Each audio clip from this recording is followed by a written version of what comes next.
Hi, I'm Josh Rood, head winemaker at Buddha Kat Winery, and you're watching Buddha Kat TV.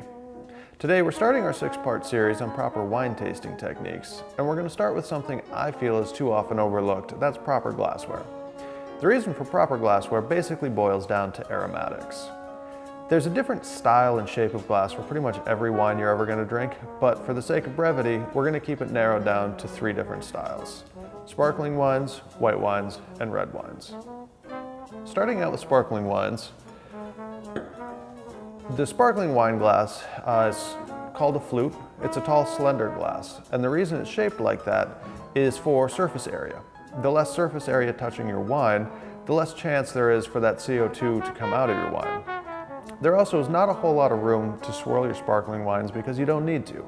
All that effervescence is actually pulling all those aromatic compounds out of the wine for you. You'll also notice the top of the glass is tapered, and that is to condense all those aromas. So when you smell it or when you sip it, you get the maximum amount of aromas and flavor. Next is a white wine glass. You'll notice the white wine glass has more of a bowl shape to it.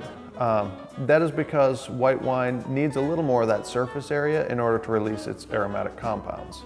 However, white wine glasses aren't real large because white wines are so aromatic that they release a lot of those compounds on their own. You'll also notice the top of this glass also tapered, condensing those aromas. And finally, the red wine glass. The bowl of the red wine glass is considerably larger than the other two, and that is for surface area. The red wines need a lot of surface area to release their aromatic compounds. You'll also notice that, like the others, the glass is tapered at the top to condense all of those aromas. As you can see, the one constant among all of these glasses is the tapering up at the top of the glass. A good glass will taper to condense all of those aromas, so when you're smelling and tasting, you can get the maximum enjoyment out of your wine.